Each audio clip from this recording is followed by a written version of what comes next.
Baik, selamat pagi.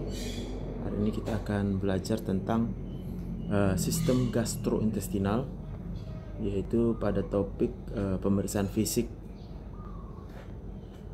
Nah, kita melihat di sini gambar seorang manusia. Nah, apa yang bisa kita lakukan untuk memeriksa atau untuk mengetahui penyakit-penyakit pada sistem gastrointestinal ini ya? Secara umum dulu ya, secara umum maka kita harus melihat observasi general ya, apakah ada kegemukan, obesity ataupun penurunan berat badan, kemudian kondisi hidrasinya, kemudian apakah ada demam, lalu apakah ada tanda-tanda distress atau nyeri yang dirasakan, atau habisnya masa otot pada pasien. Yang kedua, di tangan kita bisa melihat tanda-tanda clubbing, koilonychia, kemudian apakah ada tanda-tanda penyakit liver seperti leukonychia dan palmar erythema. Kemudian kita tetap melakukan pemeriksaan vital sign, puls daripada jantung dan tekanan darah. Lalu di wajah kita bisa melihat tanda-tanda pucat, jaundice, kuning ya, kemudian spider nevy maupun pembekakan pada kelenjar parotid. Dan di mulut kita bisa melihat peradangan pada daerah mulut, angular stomatitis maupun glossitis. Di leher kita bisa melihat tanda-tanda pembekakan, memeriksa tanda-tanda pembekakan pada kelenjar getah bening atau limfadenopati. Lalu pada abdomen kita bisa lakukan yang pertama inspeksi, lihat apakah ada tanda bekas luka, kemudian apakah ada pembengkakan di sana dan vena-vena yang mengalami distensi atau pelebaran. Lalu kita bisa lakukan palpasi untuk menilai hepatomegali, splenomegali, kemudian apakah ada massa, kemudian ginjal, kandung kemih, dan bisa kita nilai apakah ada rasa nyeri di daerah abdomen melalui pemeriksaan palpasi. Lalu kita bisa pemeriksaan perkusi, yaitu untuk mengetahui apakah ada asites. Lalu kita bisa lakukan auskultasi untuk memeriksa bagaimana bunyi daripada usus dan apakah ada bising pada pembuluh darah di area abdomen. Kemudian di daerah selangkangan juga bisa kita periksa, lihat apakah ada hernia, kemudian limfadenopati. Demikian juga di daerah perianal dan genitalia, lihat apakah ada di daerah rektumnya hemoroid ya, tonjolan-tonjolan di kulit. Kemudian apakah ada perdarahan di sana, dan bisa juga diperiksa pada daerah skrotum apakah dijumpai massa maupun pembengkakan. Dan terakhir di kaki kita lihat apakah ada pembengkakan berupa edema maupun pyoderma gangrenosum ya, jadi luka pada kakinya.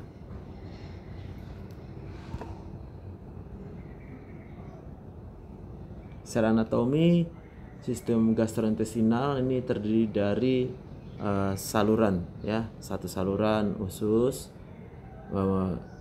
mulai dari mulut ya sampai dengan di anus, itu salurannya, plus adanya lever, kemudian sistem biliar, termasuk di dalamnya adalah gallbladder atau kandung empedu, kemudian pankreas, lalu limpa ya.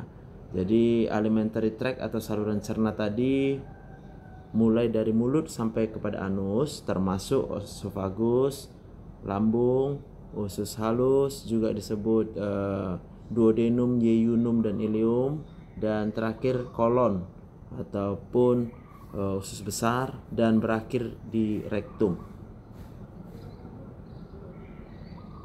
Secara permukaan maka kita bisa melihat kira-kira ya lokasi daripada sistem gastrointestinal tersebut di daerah abdomen.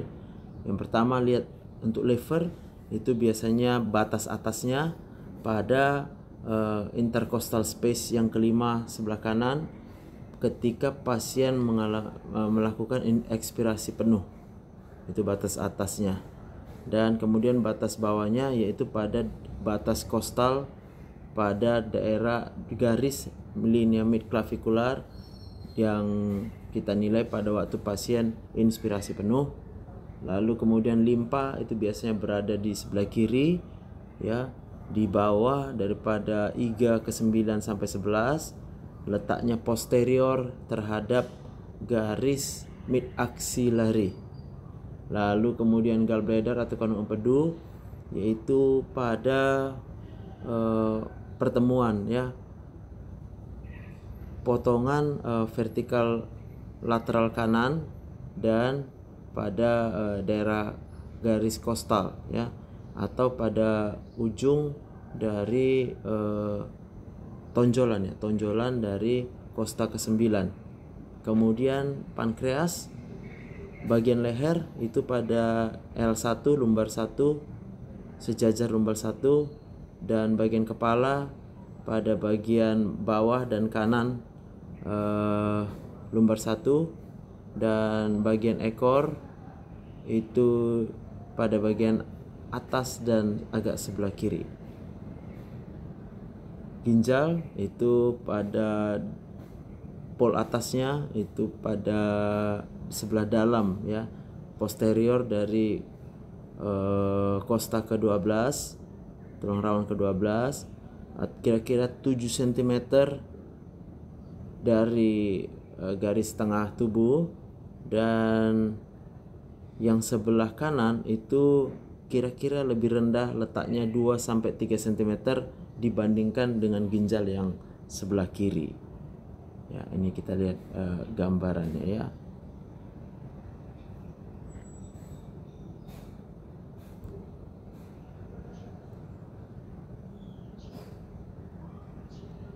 Nah, ini kita lihat lever, gallbladder, limpanya, pankreasnya. Lalu ini bagian-bagian salurannya, ya, mulai dari mulut, kemudian esofagus sampai ke daerah rektal. Kira-kira beginilah kondisinya di dalam abdomen kita, ya. Khusus untuk usus halus tentunya dia letaknya pasti tersusun di dalam abdomen, dan kalau dipanjangkan itu dikatakan sekitar 12 meter. Nah, abdomen kita dapat bagi menjadi 9 regio, ya, yaitu regio hipokondrium kanan, right hipokondrium, di tengah ada daerah epigastrium, di sebelah kirinya left hipokondrium, lalu turun ke bawah di bagian tengah itu ada daerah umbilicus untuk yang bagian tengah, dan kiri kanannya ada right flank dan left flank, dan bagian paling bawah yaitu hipokondrium di bagian tengah atau biasa disebut juga suprapubik. Kemudian ada right iliac fossa, daerah iliaca, fossa iliaca, dan left iliaca, right iliac fossa, ya. Jadi fossa iliaca kiri.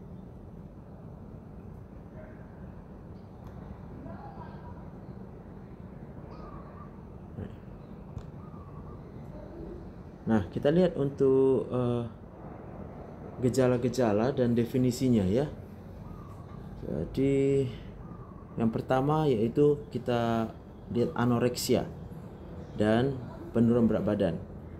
Anoreksia itu merupakan hilangnya selera makan dan hilangnya rasa tertarik terhadap makanan. Sedangkan penurunan berat badan itu adalah bisa diakibatkan oleh 2 hal, ya. Dan paling sering itu adalah karena menurunnya energi intake, jadi nggak mau makan, dibandingkan dengan, dan bisa juga disebabkan oleh peningkatan pemakaian energi, ya. Jadi paling sering adalah karena kurang makan dibandingkan dengan peningkatan pemakaian energi oleh tubuh. Nanti kita melihatnya, ya. Nah, yang pertama penurunan pemakaian energi itu tentunya penurunan konsumsi energi itu disebabkan yang pertama pasiennya biasanya diet, kemudian memang tidak ada selera, loss of appetite, atau terjadi gangguan absorpsi, dan bisa juga terjadi malnutrisi, jadi salah makan. Sedangkan kehilangan energi itu biasanya terjadi pada diabetes yang tidak terkontrol ya. Jadi orang sakit gula, maka gula itu akan terbuang melalui urin, namanya glikosuria. Sedangkan penurunan berat badan oleh karena peningkatan pemakaian energi biasanya terjadi pada satu penyakit yang disebut dengan hipertiroid, atau bisa terjadi dalam keadaan demam, atau gaya hidup ya. Gaya hidupnya memang dia senang olahraga atau banyak sekali aktivitas yang menghabiskan banyak tenaga. Nah, kita lihat bahwa defisit kalori sekitar 1000 kilokalori per hari ya, itu akan menurunkan berat badan kira-kira 1 kilogram dalam 1 minggu ya. Jadi cukup banyak ya. Jadi kalau kita mengurangi konsumsi makanan kita kira-kira 1000 kilokalori per hari. Kalau 1000 kilokalori itu kira-kira bagi 4 berarti 250 gram karbohidrat ya. 250 gram nasi kita kurangi dari gaya hidup, dari cara makan kita sehari-hari yang normal, maka kita bisa turun 1 kilogram dalam 1 minggu. Ya, itu cerita tentang penurunan berat badan. Pada awalnya penurunan berat badan bisa sangat banyak kalau kita merencanakan penurunan berat badan, itu karena hilangnya garam dan air ya, dan juga hilangnya penyimpanan glikogen di dalam levernya ya, dan bukan dari kehilangan lemak. Jadi penurunan berat badan setiap hari itu bisa terjadi oleh karena kehilangan cairan dari tubuh ya, itu oleh karena muntah, diare, ataupun pemakaian diuretik ya. Kira-kira kalau 1 liter air yang hilang, maka 1 kilogram berat badan kita akan turun. Penurunan berat badan sendiri kalau hanya sendiri aja ya gejalanya itu jarang berhubungan dengan penyakit-penyakit yang serius. Dan penurunan berat badan kurang dari 3 kg ya dalam 6 bulan terakhir itu juga tidak signifikan untuk menentukan penyakit, dan tidak bisa kita menentukan apakah ada penyakit gastrointestinal, tapi lebih sering mungkin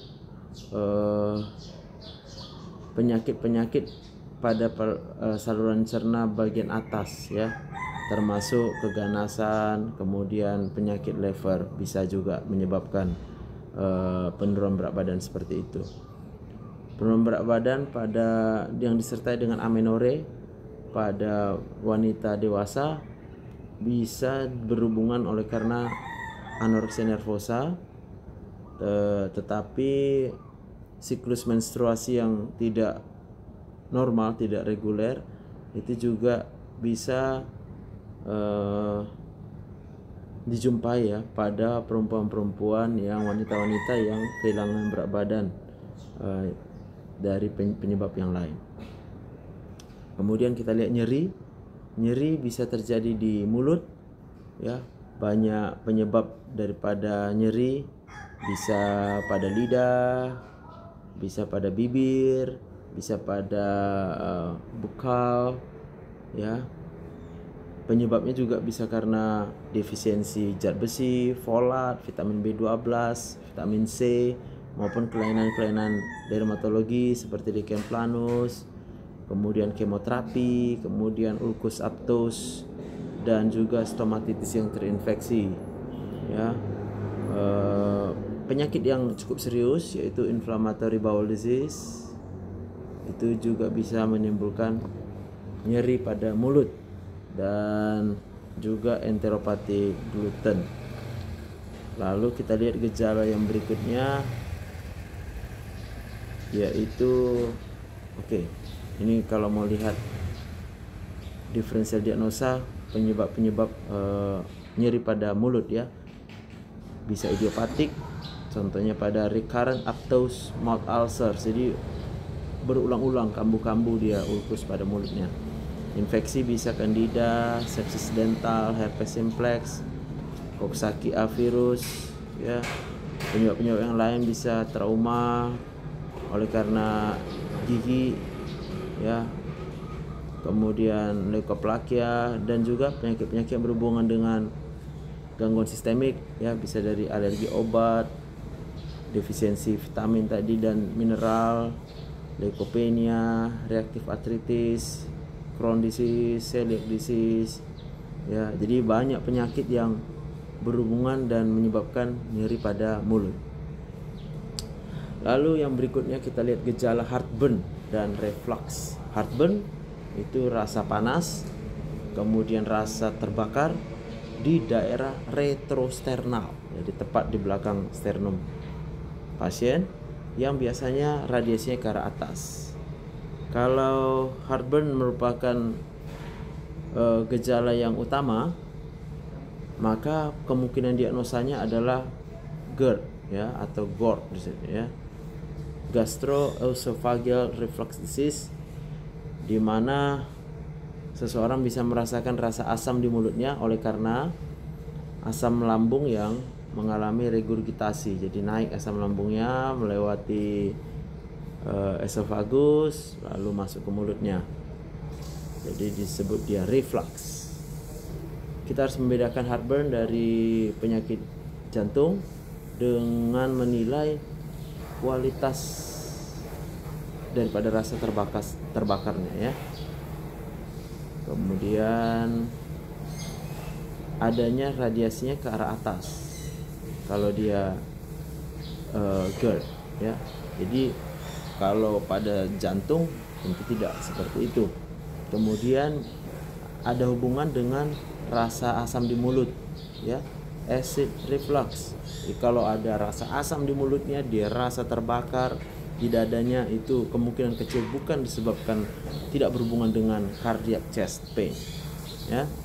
Dan biasanya terjadi kalau seseorang itu berbaring datar atau kemudian sedikit condong ke depan. Nah, ini dia bisa asamnya akan naik ke atas. Water brush adalah tiba-tiba mulut penuh dengan cairan oleh karena refleks salivasi. Ini bisa juga berhubungan dengan GORD ataupun karena penyakit-penyakit ulkus di peptikum. Lalu kita lihat yang berikutnya, dyspepsia. Dyspepsia adalah nyeri ataupun rasa tidak nyaman pada daerah tengah di abdomen bagian atas. Sebagai kontras, indigestion adalah istilah yang biasa disebut oleh karena gejala-gejala pada saluran cerna bagian atas. Dyspepsia itu terjadi cukup banyak, yaitu 80% populasi, dan sebagian besar tidak ada penyebab yang bisa ditemukan, atau kita sebut dia sebagai functional dyspepsia. Jadi secara anatomi pasien normal, tidak ada penyakit, maka kita sebut dia dengan dyspepsia fungsional. Ada beberapa pengelompokan kelompok dengan gejala dyspepsia. Yang pertama, reflux like dyspepsia, ya. Jadi dyspepsia yang dimana gejala utamanya adalah heartburn. Ulcer like dyspepsia, di mana gejala utamanya adalah nyeri pada epigastrium yang berkurang ketika mengkonsumsi makanan atau dengan mengkonsumsi antasida. Lalu ada dysmotility like dyspepsia, yaitu gejala yang dominan adalah nausea atau mual, belching, kembung, bloating, kemudian cepat merasa kenyang, ya, dan sendawa, ya, belching. Ada kemungkinan overlap dan diagnosa yang sangat sulit kita tegakkan, bila kita mau menegakkan dispepsia fungsional hanya berdasarkan dengan anamnesis tanpa pemeriksaan ya. Jadi sebaiknya kalau memang pasiennya tidak bisa berkurang gejalanya dengan pemberian obat-obatan, lalu kemudian kita lakukan anamnese yang baik, kita sudah arahkan supaya pasiennya jangan stres karena ini sangat berhubungan dengan kondisi psikis dan pikiran, maka biasanya pasien pun akan meminta mencari tahu ya apa yang membuat dia mengalami gejala dispepsia. Ya mau nggak mau kita akan sarankan untuk dilakukan pemeriksaan. Jadi dispepsia yang memburuk dengan keadaan perut kosong dan berkurang dengan makanan itu biasanya gejala khas dari ulkus peptikum ya. Jadi adanya ulkus di lambung dan biasanya pasien menunjukkan bahwa dia merasakan nyeri di satu titik di daerah epigastrium, namanya pointing sign ya. Jadi kalau ada pasien dengan cepat bisa menunjukkan wah ini nyeri saya di sini ya, itu namanya pointing sign. Dan kemudian mengeluhkan adanya mual dan perut rasa penuh yang semakin buruk setelah makan ya.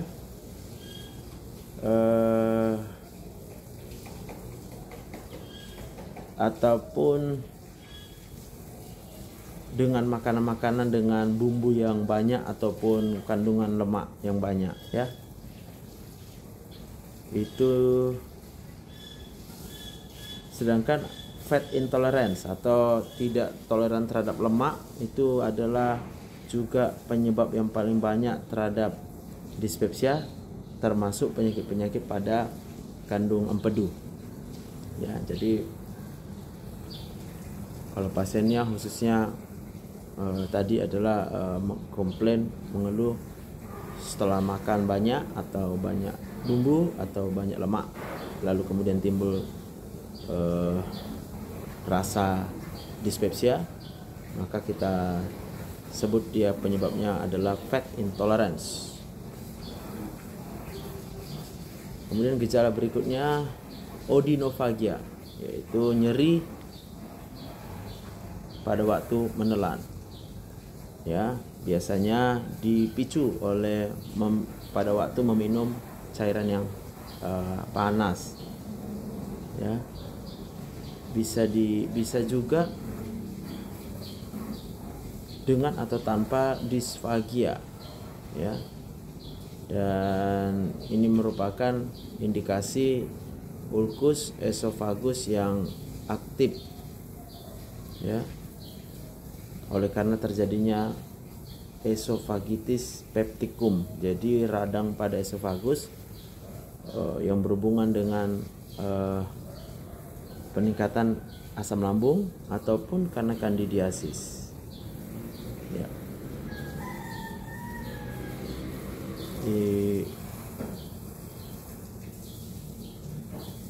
Kalau ditemukan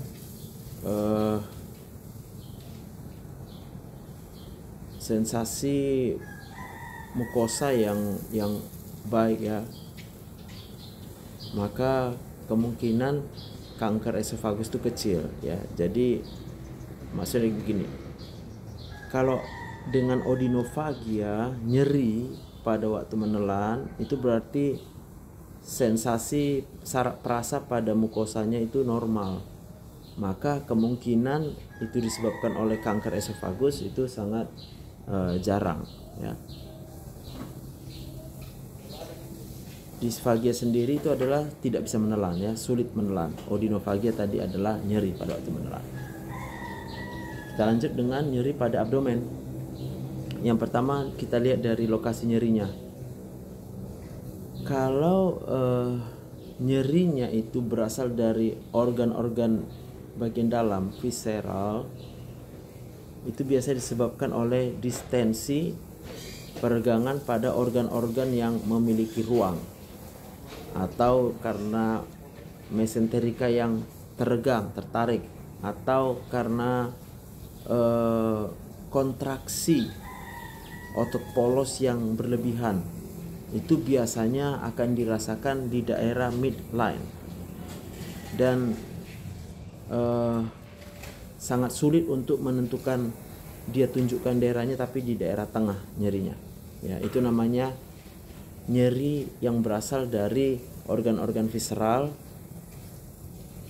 kemungkinan usus, kemudian mesenterik, ataupun karena kontraksi otot polos yang sangat berlebihan.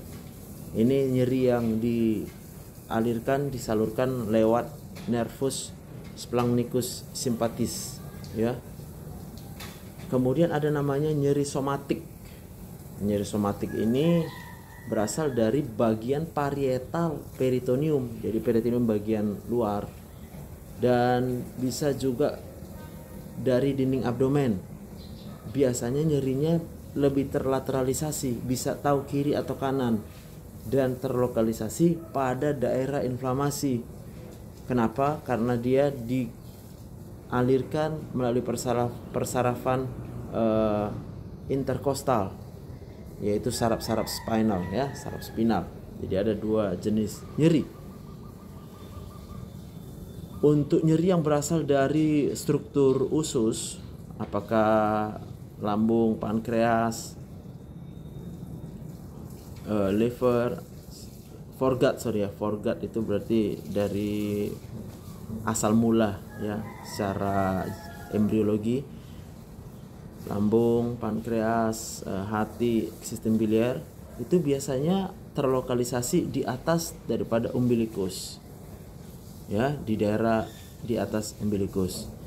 Jadi ingat, nyeri kalau dia timbul dari struktur lambung, pankreas, hati, dan sistem biliar pasti di atas daripada umbilikus, ya. Kemudian nyeri abdomen yang sentral yang berasal dari midgut, contohnya dari usus halus maupun appendix, ya, itu nyerinya di bagian tengah, ya, sentral abdomen, berarti pada daerah umbilikus. Itu sumbernya berarti dari midgut structure, contohnya usus halus dan appendix. Sedangkan nyeri pada lower abdomen, ya, pada bagian yang abdomen bagian bawah, itu berasal dari hindgut structure, contohnya dari kolon. Oke. Inflamasi yang disebabkan inflamasi dapat menyebabkan nyeri yang terlokalisasi. Contohnya, nyeri yang dirasakan pada fossa iliaca kiri. Ini bisa paling sering disebabkan oleh penyakit divertikular pada kolon sigmoid. Nah, ini ya. Jadi kita lihat tadi yang warna biru foregut, jadi pada daerah epigastrium di atas umbilikus, lalu di bagian tengah itu midgut, ya, dan bagian bawah itu pada hindgut, ya, atau suprapubic area. Masing-masing bisa khas, ya. Jadi harus kita ingat kalau dia bagian foregut tadi adalah stomach atau lambung, liver bisa, spleen bisa. Sedangkan untuk bagian tengah dari midgut itu biasanya dari usus halus dan dari daerah appendix. Sedangkan pada daerah yang hijau, pada daerah yang bagian bawah itu paling sering penyebabnya dari kolon. Sedangkan untuk nyeri dari struktur-struktur yang tidak berpasangan seperti pankreas, itu biasanya pada garis tengah, kemudian dia mengalami radiasi sampai ke bagian belakang. Nyeri yang berasal dari struktur yang berpasangan itu dirasakan dan bisa mengalami radiasi pada daerah yang sekitar, pada sisi yang mengalami kelainan, ya. Contohnya kolik renal. Laki-laki dengan nyeri abdomen bisa saja mengalami testis yang mengalami terpelintir. Pada perempuan, penyebab ginekologisnya mungkin ruptur kista ovarium, itu nyeri, pelvic inflammatory disease, endometriosis, ataupun kehamilan ektopik. Itu tadi dari lokasi. Kemudian kita lihat secara onset penyakit, ya. Onset yang tiba-tiba dari nyeri abdomen, kemudian secara cepat menjadi tambah nyeri dan melebar nyerinya dan konstan. Itu kemungkinan adalah perforasi pada organ-organ yang berrongga saluran, ya, hollow viscous. Jadi kalau dia yang pertama sudden, tiba-tiba, severe, progresif, lalu jadi menyeluruh perutnya sakit dan sifatnya tidak berubah, konstan, nyeri terus. Nah, ini tanda-tanda emergensi. Ya, bisa juga tadi bisa karena perforasi organ hollow, kemudian bisa karena ruptur dari aneurisma di aorta, di abdomen, ataupun infark pada mesenterikum. Jadi ini kegawat daruratan. Kalau nyeri yang timbul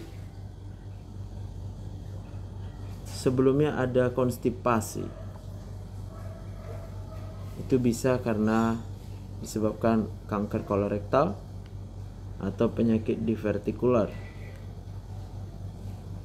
sebagai penyebab daripada perforasi tadi, ya. Jadi kalau nyeri yang emergensi tadi, kita anamnesis pasiennya sebelumnya mengalami konstipasi, maka kemungkinan penyebabnya adalah kanker kolorektal ataupun penyakit divertikular sebagai penyebab terjadinya perforasi.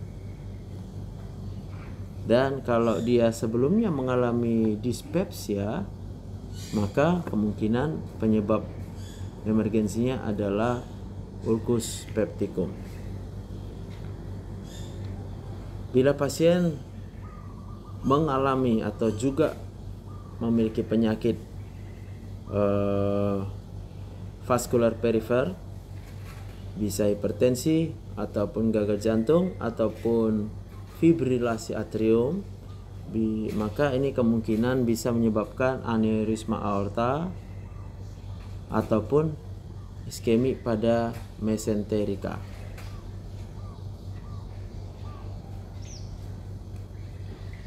Kalau terjadi kegagalan sirkulasi setelah onset daripada nyeri, maka ini kemungkinan adalah satu kondisi sepsis dari intraabdomen ataupun disebabkan oleh terjadinya perdarahan, misalnya pada ruptur aneurisma aorta tadi, atau bisa juga karena kehamilan ektopik, terpelintirnya testis maupun ovarium, itu menyebabkan nyeri abdomen yang berat dan bisa mengalami mual juga. Terpelintirnya sekum dan kolon sigmoid atau namanya volvulus, itu juga menyebabkan nyeri yang tiba-tiba dan disertai obstruksi pada intestinal yang akut. Lalu kemudian kita mempelajari karakter daripada nyerinya. Inflamasi dan obstruksi merupakan proses patologis yang menghasilkan nyeri abdomen yang akut. Jadi radang, obstruksi, ini akan mengakibatkan nyeri abdomen akut. Inflamasi biasanya akan menyebabkan nyeri yang menetap, constant pain, yang diperparah, diperberat ketika pasiennya bergerak ataupun waktu batuk.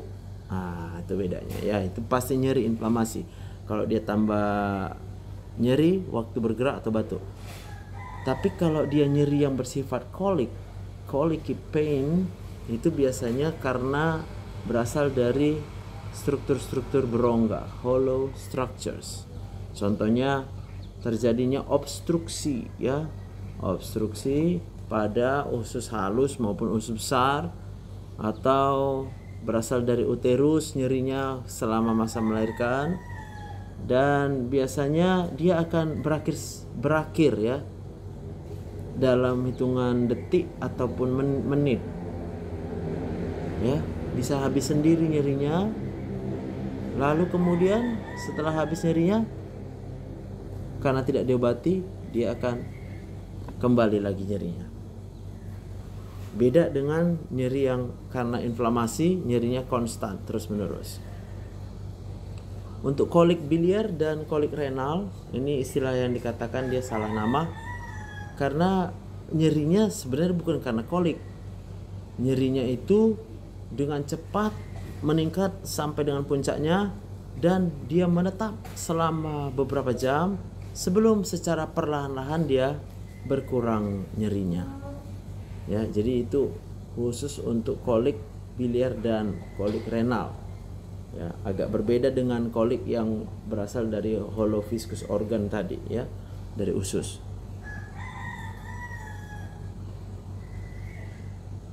Nah, ini kita bisa lihat untuk nyeri-nyeri berdasarkan site onset, karakter, radiation, untuk timingnya ya, untuk durasinya, untuk faktor-faktor yang mengeksaserbasi, untuk faktor-faktor yang mengurangi gejala ya. Jadi ini cara mendiagnosa nyeri abdomen.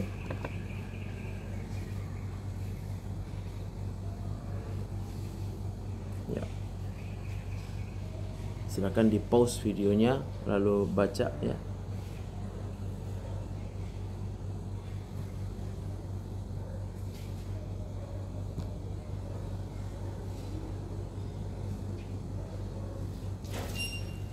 Dan untuk kolik biliar maupun kolik renal ini biasanya dengan cepat bisa berkurang dengan pemberian analgesia parenteral ya.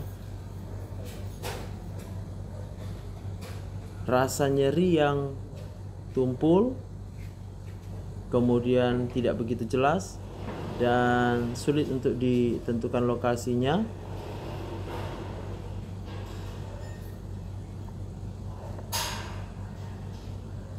Ya, itu merupakan bisa oleh karena proses inflamasi tapi low grade saja ya, seperti salpingitis, appendicitis maupun divertikulitis.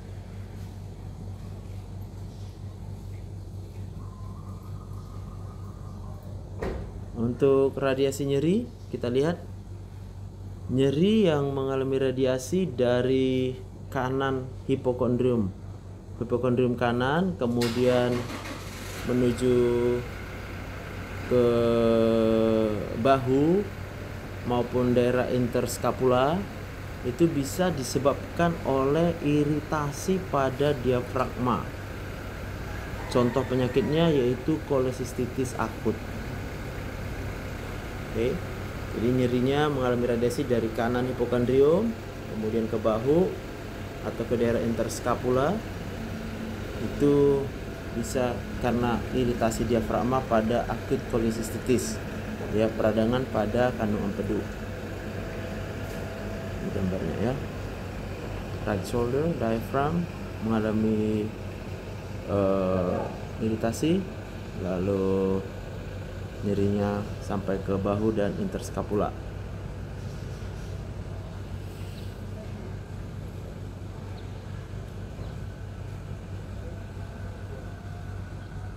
Nyeri yang mengalami radiasi dari daerah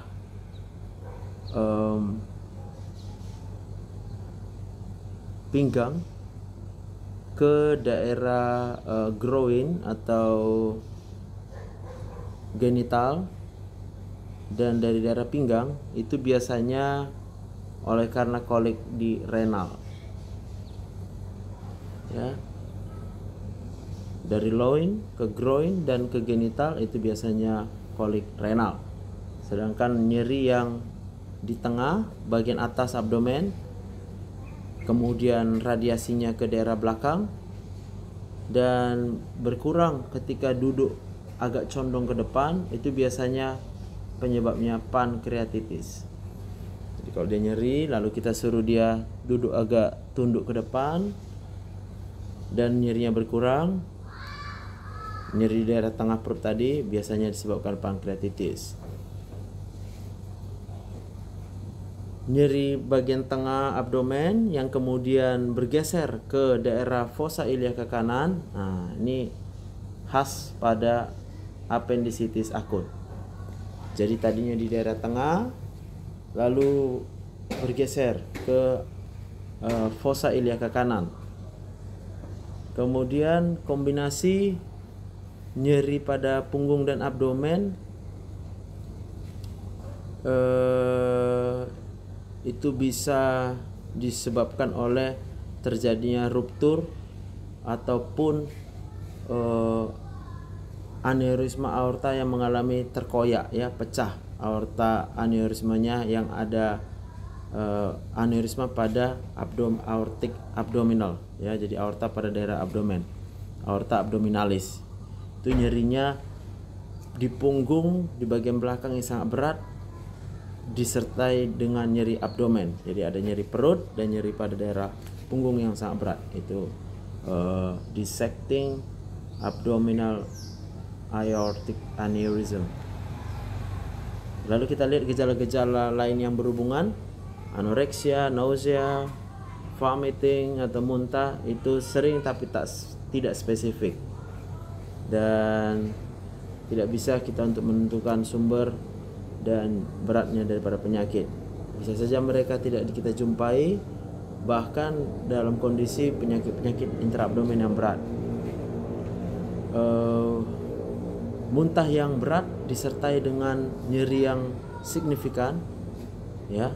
Jadi ada muntah yang berat tapi tidak ada nyerinya, biasanya karena sumbatan pada gastric outlet, ya, ataupun pada usus halus bagian proksimal yang mengalami obstruksi.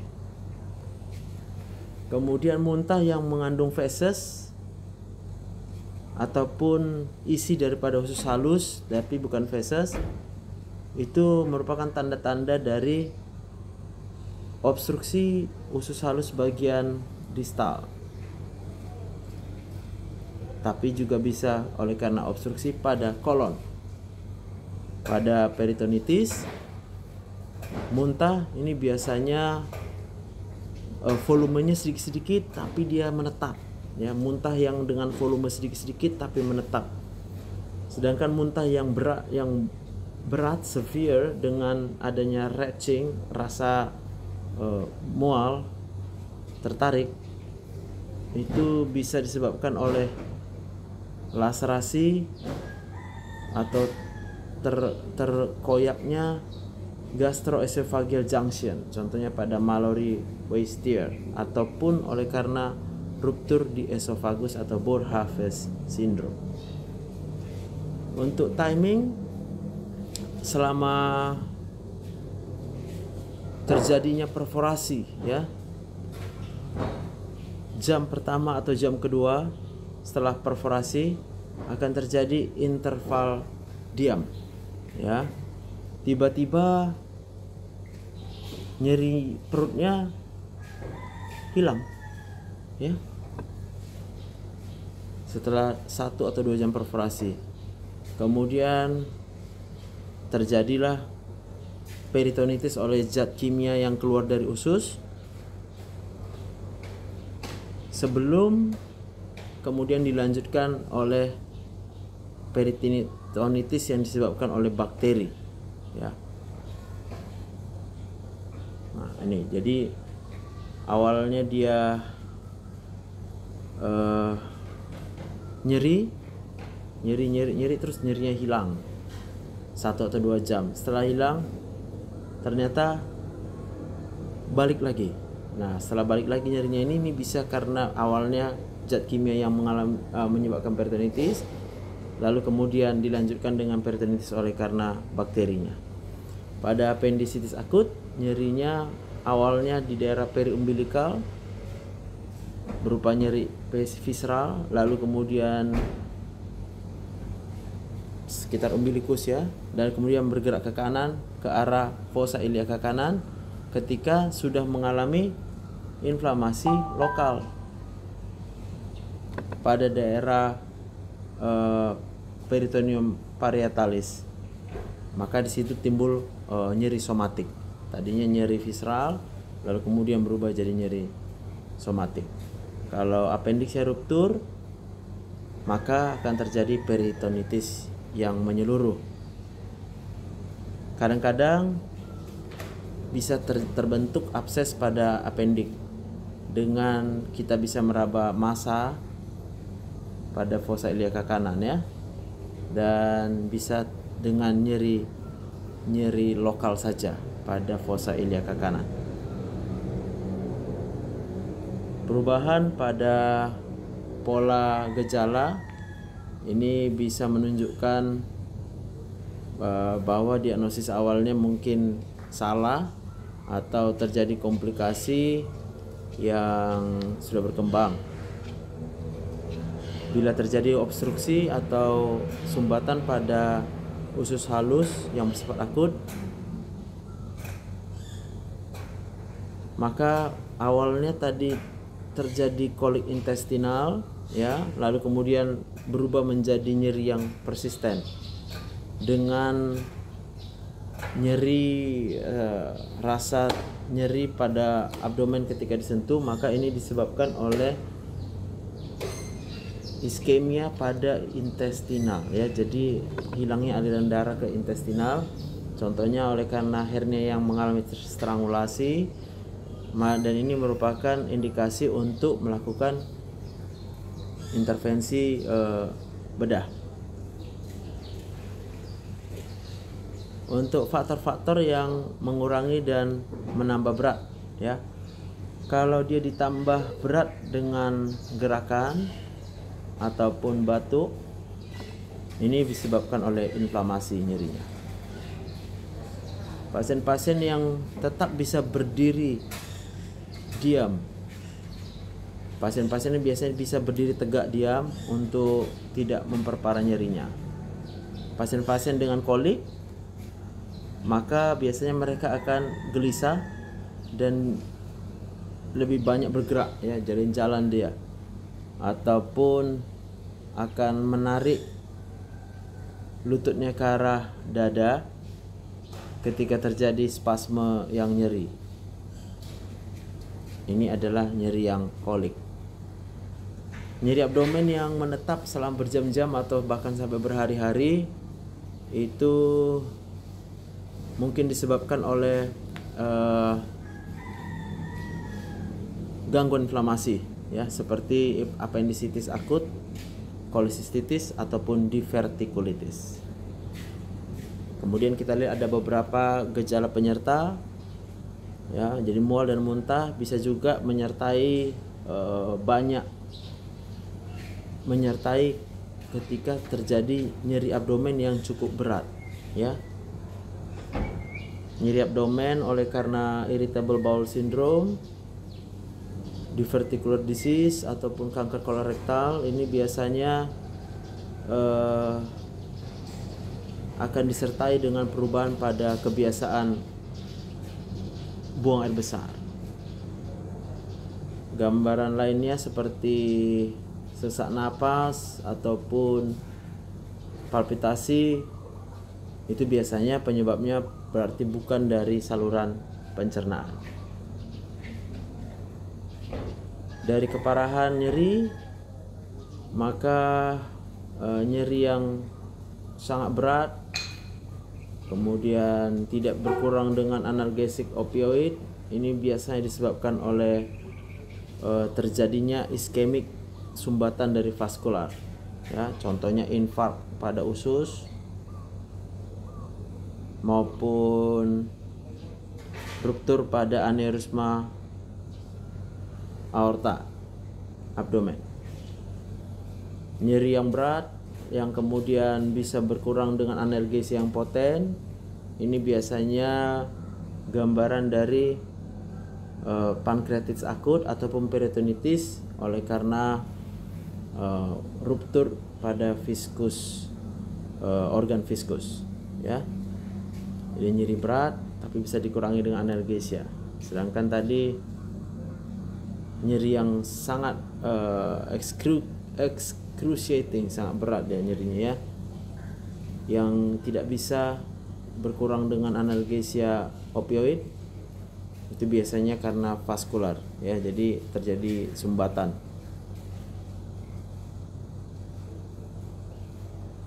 Sedangkan kalau dia karena peradangan, tentunya bisa diberikan analgesia. Kita lanjut dengan disfagia. Ya, disfagia adalah kesulitan menelan, ya, difficulty swallowing. Beda dengan odinofagia tadi adalah nyeri menelan. Harus selalu kita periksa. Jangan bingung dengan disfagia dengan gejala cepat kenyang atau tidak bisa menghabiskan makanan, atau kemudian merasa penuh perutnya, ataupun karena globus ya. Globus ini ada rasa sesuatu yang menyumbat di tenggorokan. Globus itu tidak mempengaruhi proses menelan dan tidak berhubungan dengan makan ya. Disfagia neurologis yang disebabkan oleh kelumpuhan bulbar maupun pseudobulbar ini lebih parah untuk jenis cairan dibandingkan jenis makanan padat, dan bisa menyebabkan tersedak dan cairan keluar dari hidung. Itu kalau dia neurological dysphagia, jadi gangguannya di neurologi.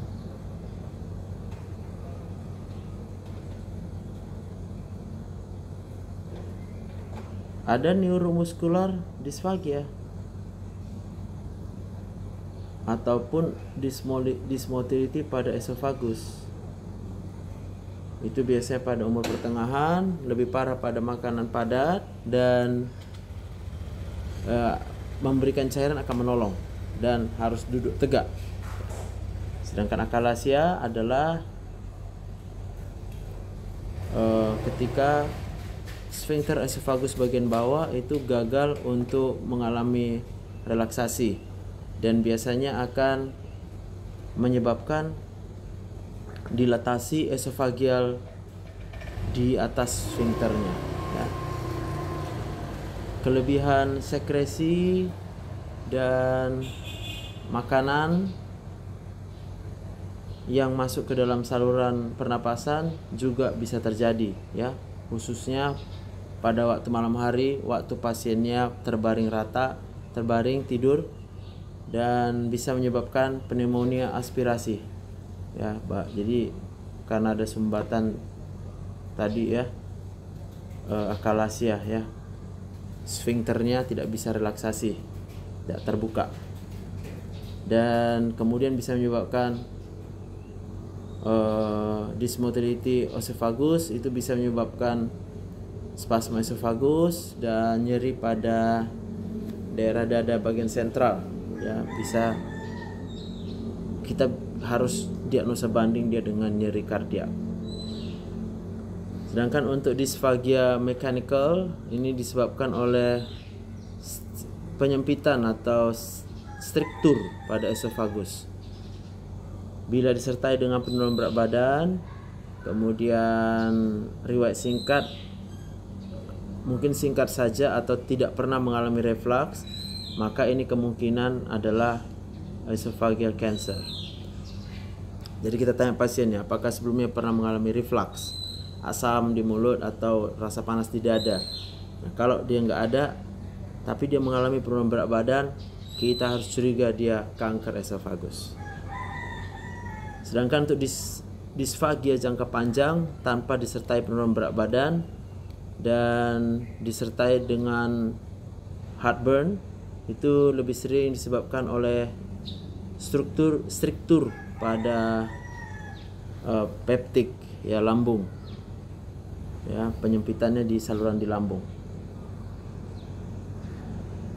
Kita harus mencatat di mana daerah pasien merasakan nyerinya, dan di mana rasa makanan itu seperti lengket, tidak bisa jalan, tetapi ini tidak bisa menjadi panduan kita untuk menentukan obstruksi pada esofagus.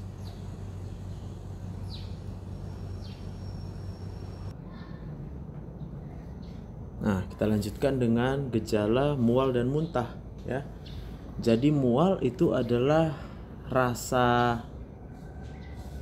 perasaan mau muntah, ya, sick.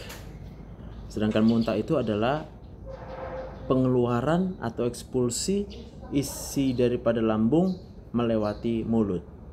Dua-dua bisa disertai dengan pucat, berkeringat, dan hiperventilasi, jadi napasnya jadi cepat. Nah, mual dan muntah yang khususnya berhubungan dengan nyeri abdomen ataupun rasa tidak nyaman di perut, itu biasanya kemungkinannya adalah di penyakit-penyakit gastrointestinal bagian atas. Ingat selalu untuk mempertimbangkan kemungkinan kelainan-kelainan non gastrointestinal, karena itu juga bisa menyebabkan mual dan muntah, khususnya seperti efek samping obat, kehamilan, maupun kelainan-kelainan pada vestibular. Dispepsia dapat menyebabkan mual tanpa muntah. Ulcus pepticum jarang menyebabkan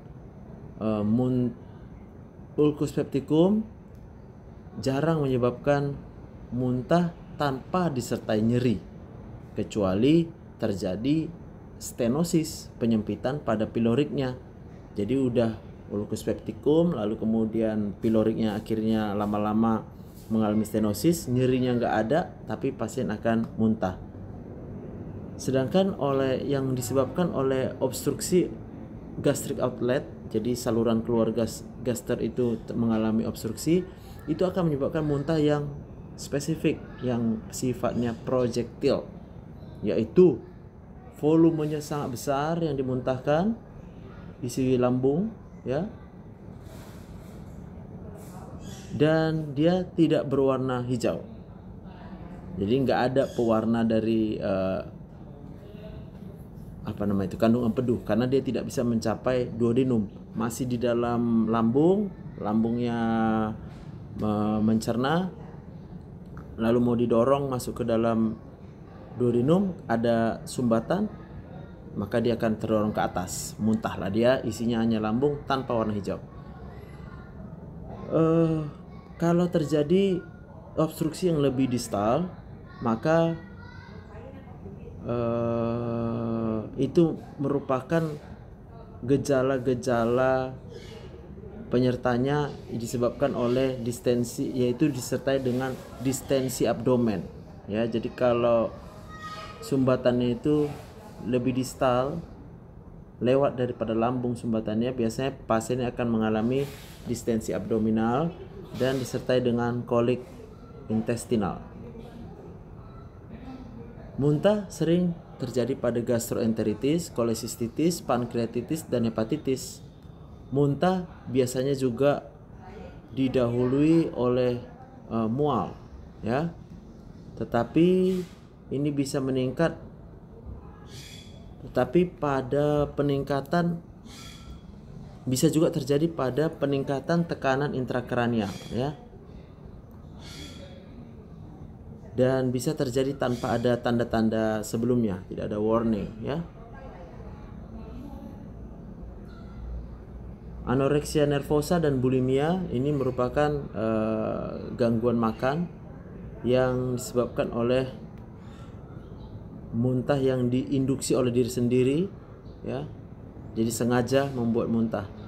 Pada bulimia, berat badan bisa saja tidak berkurang atau meningkat, tidak seperti pada anoreksia nervosa, di mana sangat jelas tanda-tanda penurunan berat badannya.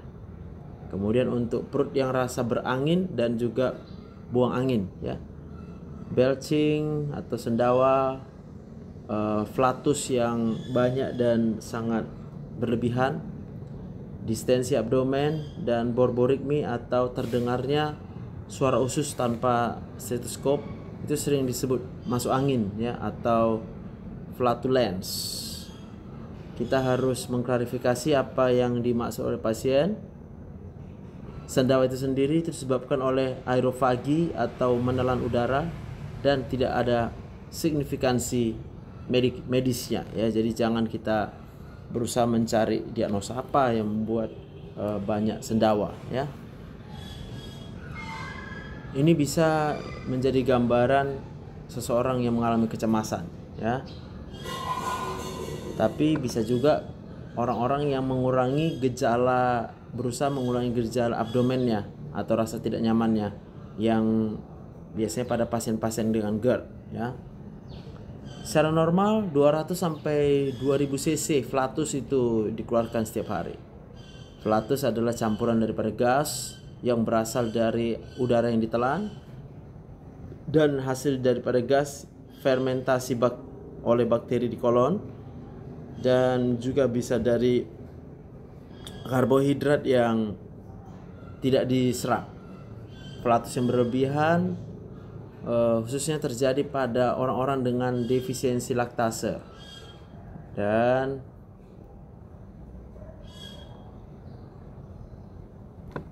malabsorpsi pada usus ya.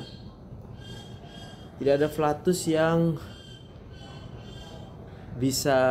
flatus tidak akan terjadi ya kalau ada obstruksi intestinal. Jadi kita harusnya senang. Kalau ada flatus berarti nggak ada obstruksi intestinal.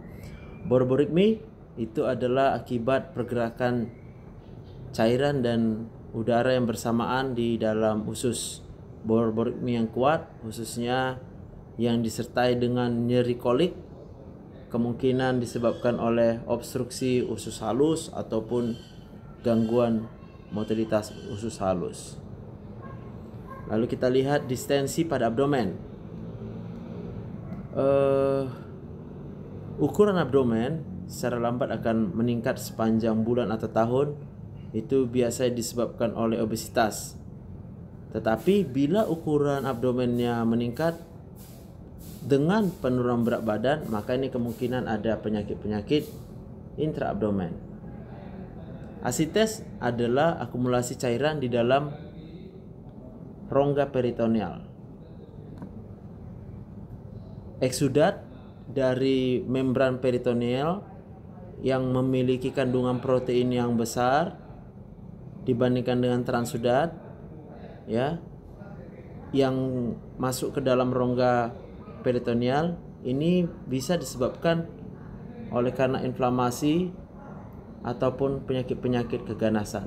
Jadi kalau isi asitesnya adalah eksudat, kemungkinan penyebabnya inflamasi atau keganasan. Bloating fungsional yaitu distensi abdomen, perutnya gembung ya, yang kemudian bisa timbul sepanjang hari lalu malam hari berkurang ya. Ini jarang disebabkan oleh penyakit-penyakit organik ya, tapi bisa juga terjadi oleh penyakit yang namanya irritable bowel syndrome ya. Jadi terlalu sensitif aja nih saluran cernanya. Konstipasi yang sederhana tapi kronik jarang ya menyebabkan distensi yang nyeri, kecuali bila disertai dengan penyakit irritable bowel syndrome.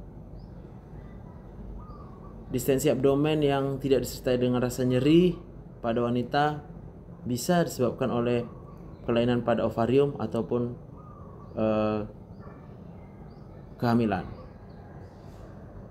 Nah, kita lihat gejala berikutnya adalah perubahan pada kebiasaan buang air besar. Yang pertama diare. Diare adalah sering. Yang pertama dia harus sering buang air besar dengan konsistensi yang lunak. Normalnya boleh 3 kali sehari sampai dengan 1 kali dalam 3 hari ya. Jadi sampai 3 kali sehari buang air besar itu masih normal. Bahkan sampai hanya 1 kali dalam 3 hari pun masih normal dikatakan. diare dengan volume yang besar, lebih dari 1 liter per hari, itu terjadi ketika kandungan air di dalam kotoran itu meningkat, yaitu gangguannya pada sistem absorpsi di dalam kolon. Ini bisa disebabkan oleh yang pertama, diare sekretorik. Ya, sekretorik itu karena inflamasi pada usus, bisa infeksi, bisa inflammatory bowel disease. Bisa karena diare osmotik. Ini karena gangguan absorpsinya. Biasanya gangguan absorpsi ya, atau karena efek samping obat ataupun gangguan pergerakan usus. Dimana bila pasien puasa, maka diare osmotik pasti akan berhenti, tapi diare sekretorik akan menetap. Nah, ini bedanya ya. Kalau nggak ada masuk makanan, yang diare sifatnya osmotik, dia berhenti. Tapi kalau dia yang karena sekretori, memang usus besarnya yang mensekresi banyak cairan, maka dia akan tetap mengalami diare. Steatore adalah diare yang berhubungan dengan gangguan absorpsi lemak ya. Biasanya kotoran itu akan seperti berminyak ya, pucat dan mengapung, dan biasanya sulit untuk di-flush, untuk disiram di toilet.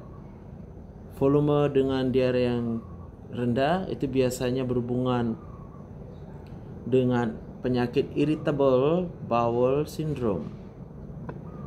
Ya, jadi dikit-dikit aja dia diarenya.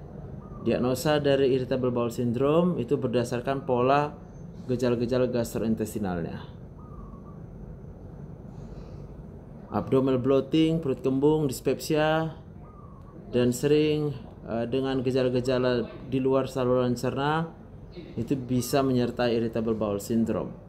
Diare yang berdarah bisa disebabkan inflammatory bowel disease, bisa karena iskemi pada kolon ataupun pada infektif gastroenteritis.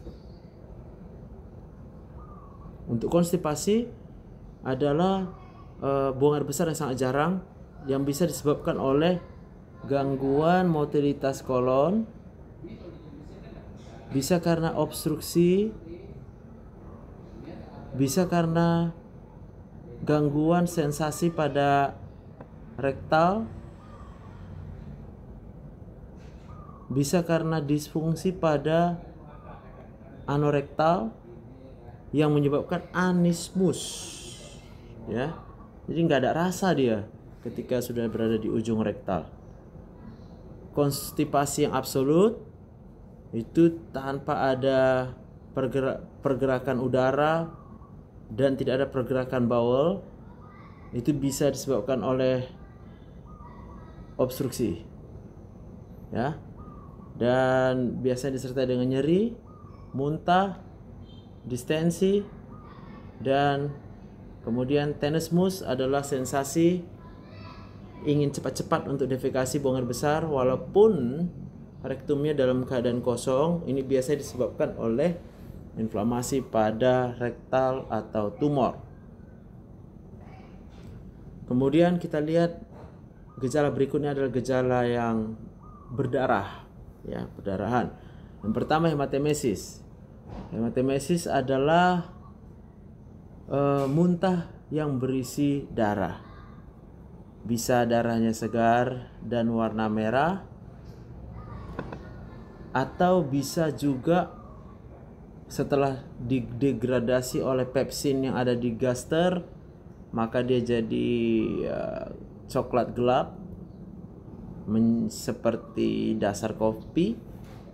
Nah, kalau perdarahannya itu berasal dari di atas sphincter gastroesophageal ya, contohnya dari varices esophagus, atau maka darah segarnya bisa ada di dalam darah, di dalam mulut ya, ataupun yang dimuntahkan kalau dia dari bagian atas gastroesophageal sphincter. Jadi darahnya belum sempat masuk ke lambung, karena dia berasal dari esofagus contohnya, dan itu bisa ada di dalam mulut, bisa juga dimuntahkan dalam keadaan darah segar.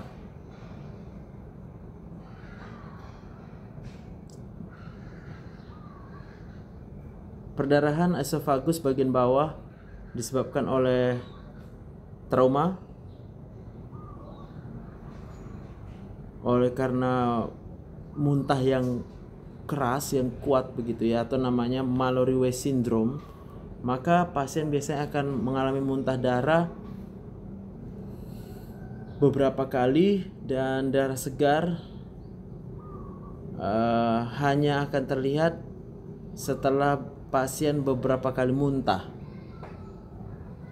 ya. Jadi pertama muntah biasa, lalu terjadi Mallory-Weiss syndrome karena forceful retching, mengedan yang sangat kuat, itu menyebabkan terkoyaknya mukosa pada esofagus bagian bawah. Lalu dia akan berdarah. Jadi dia muntah, retching keras, luka mukosa pada esofagus bagian bawah, jadi trauma, lalu muntah darah. Kemudian melena adalah buang air besar yang berwarna seperti ter, ya, hitam kilat dengan bau yang cukup khas. Itu disebabkan oleh perdarahan saluran cerna bagian atas. Ya, harus dibedakan dengan matte black stools, ya, buang air besar yang hitamnya karena konsumsi zat besi ataupun konsumsi bismut, terapi bismut. Minum alkohol yang berlebihan bisa menyebabkan hematemesis oleh karena gastritis erosif, Mallory-Weiss tear, ataupun perdarahan yang berasal dari esophagus varices. Ulcus pepticum merupakan penyebab yang sering dari perdarahan gastrointestinal bagian atas. Nah, ini ada skor Rockall dan Blatchford untuk menentukan keparahan perdarahan. Dan kalau dia perdarahan saluran gastrointestinal bagian atas tadi begitu banyak, itu bisa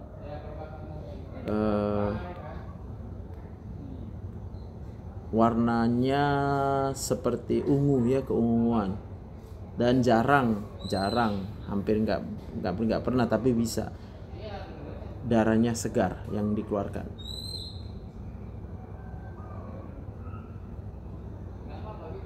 Nah, ini skornya ya. Prediksi kematian, ya. Jadi skornya itu untuk menentukan prediksi risiko kematian pada pasien-pasien dengan perdarahan saluran cerna bagian atas, namanya Rockall score. Umur, ada tanda-tanda shock, komorbiditasnya, bagaimana dengan hasil endoskopi, apakah ada stigmata lainnya.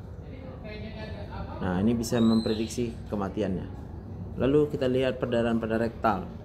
Perdarahan rektal yang segar ini bisa disebabkan oleh penyakit pada saluran di anus, pintu di anus, rektum ataupun kolon. Darah bisa bercampur dengan kotoran, bisa membungkus permukaan kotoran, ataupun kelihatannya normal saja, atau hanya terlihat pada kertas toilet. Melena itu menunjukkan kehilangan darah dari saluran gastrointestinal bagian atas, dan selama begitu berat, bila terjadi perdarahan yang berat, maka darah bisa melewati usus tanpa ada dipengaruhi tanpa ada dipengaruhi oleh pencernaan, tidak dicerna saking banyaknya, maka dia bisa dikeluarkan dengan sebagai bentuk darah segar dari rektum, ya, tapi tetap dia namanya adalah rectal bleeding. Biasa kita sebut nih hematochezia, ya. Jadi dia biasanya berwarna merah, ya, warna merah. Jaundice ini warna kulit di kulit, di sklera dan membran mukosa oleh karena hiperbilirubinemia. Itu gambarnya ya. Tidak ada berapa levelnya untuk bisa warna kuning, kadarnya tidak diketahui ya. Ini contoh sklera yang menguning karena jaundice. Berapa penyebab yang sering? Yaitu bisa karena peningkatan bilirubin, pembentukan bilirubin, bisa karena gangguan ekskresi bilirubin. Ya, peningkatan produksi bilirubin itu biasanya karena hemolisis. Yang meningkat adalah hiperbilirubin yang unconjugated. Untuk yang gangguan ekskresi bilirubin bisa karena kongenital, bisa karena kelainan hepatoselular, bisa karena kolestasis di intrahepatik, dan bisa karena kolestasis di ekstrahepatik. Ya, untuk di hepatoselular tentunya ada hepatitis viral, sirosis, obat-obat, dan hepatitis autoimun. Untuk yang kolestasis intrahepatik bisa karena obat, bisa karena sirosis biliar primer. Dan untuk yang di ekstrahepatik bisa karena batu empedu, kanker, dan kolangiokarsinoma ataupun kanker di pankreas. Bilirubin yang tidak terkonjugasi itu tidak larut dan ditransport di dalam darah oleh albumin sehingga tidak bisa difiltrasi di glomerulus renal. Pada kondisi jaundice yang disebabkan oleh unconjugated hyperbilirubinemia, maka urinnya warnanya pasti normal. Jadi pasien kuning dengan warna urin yang normal, nah ini unconjugated hyperbilirubinemia. Nah ya, jadi kalau dia unconjugatednya yang menyebabkan kuningnya, biasanya pemeriksaan urinnya ini ya, bilirubinnya warna normal, bilirubin negatif, tapi urobilinogennya akan banyak ya. Dan warna buang air besarnya juga normal ya. Artinya tidak ada sumbatan ya, yang unconjugated tetap bisa diekskresi tentunya, tapi ini oleh karena peningkatan produksi yang unconjugated. Kalau dia karena hepatoselular, warna urinnya pasti jadi gelap karena mengandung banyak bilirubin yang terkonjugasi ya. Dan warna stoolsnya tetap normal. Tapi kalau dia karena obstruktif, ada sumbatan, warna urinnya pasti akan gelap, bilirubinnya positif banyak, dan urobilinogen jadi negatif karena tidak ada bilirubin yang dari saluran cerna masuk kembali ke dalam pembuluh darah melalui usus ya. Dan biasanya warna kotornya menjadi pucat. Ini cerita bilirubin, jadi boleh dibaca atau saya akan buat nanti video lain yang lebih jelas ya. Jadi bilirubin dikonjugasi dari bentuk bilirubin dikluronide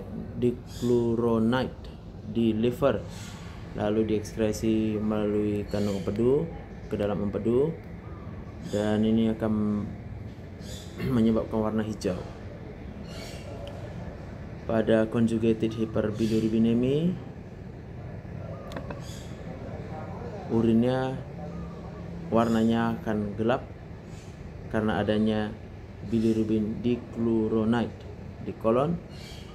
Bilirubin yang terkonjugasi akan dimetabolisme oleh flora bakterial untuk membentuk sterkobilinogen dan kemudian sterkobilin yang akan diekskresi bersama buang air besar. Itu yang akan menyebabkan warna coklat, brown color of stool. Sedangkan sterkobilinogen akan diabsorpsi kembali dari usus dan diekskresi di dalam urin dalam bentuk urobilinogen, yaitu colorless ya, tidak ada warna.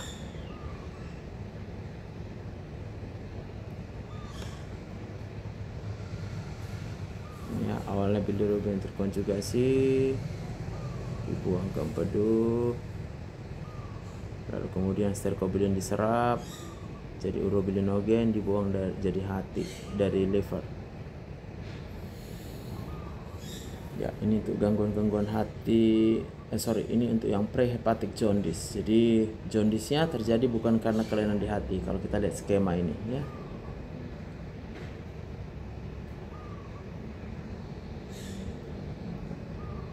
Jadi gangguannya bisa di hati, bisa di luar hati, bisa sebelum hati, bisa setelah hati.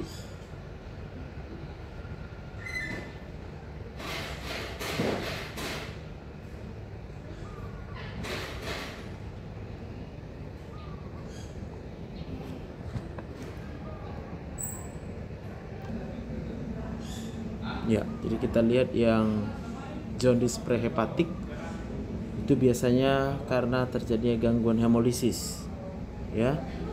Jadi pasiennya kuning tapi disertai dengan pucat, anemic pallor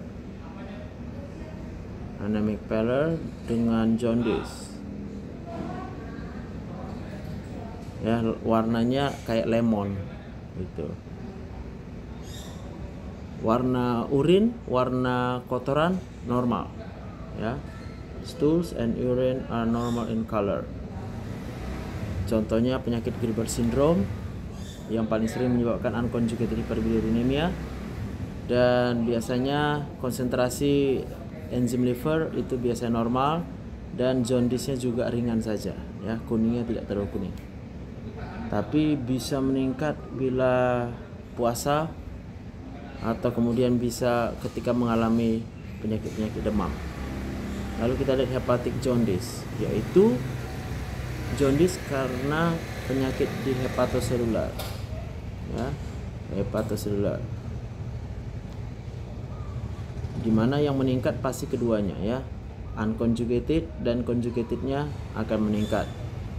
Conjugated bilirubin itu larut dan difiltrasi oleh ginjal sehingga hasilnya urinnya akan warna gelap dan buang air besar warnanya tetap normal, ya. Sedangkan untuk yang post hepatic atau cholestatic jaundice, ya, ini terjadi obstruksi atau sumbatan pada saluran biliar. Jadi bilirubin yang conjugated di dalam empedu tidak bisa mencapai usus. Akibatnya warna kotoran buang air besarnya jadi pucat. Dan jaundice yang obstruktif ini bisa disertai dengan gejala gatal, ya, oleh karena penumpukan garam empedu di bawah kulit, ya. Obstruktif jaundice bila disertai dengan nyeri abdomen, ini paling sering karena batu empedu, gallstone. Jadi obstruktif jaundice dengan nyeri abdomen.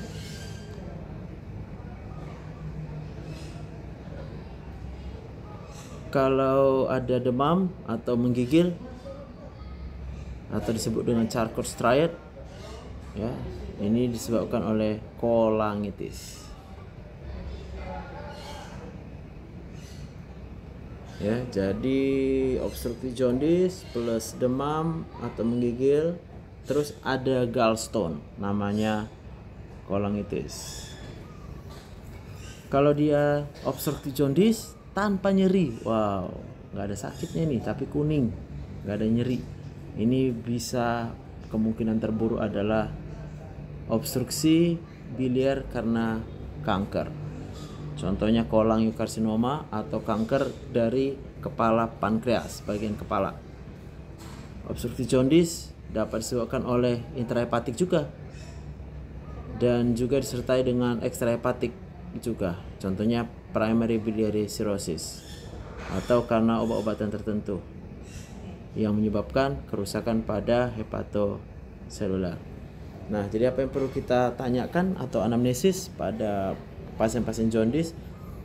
Tanya yang pertama, selera makan, perubahan berat badan, nyeri abdomen, perubahan buang air besar, perdarahan gastrointestinal, gatal, warna urin, menggigil, penggunaan obat-obat atau alkohol, kemudian riwayat penyakit terdahulu, apakah pernah pankreatitis, pembedahan pada empedu kuning sebelumnya atau hepatitis, atau kemudian riwayat transfusi, kemudian riwayat keluarga atau seksual dan kontak history, perjalanan, imunisasi, dan pemakaian tato.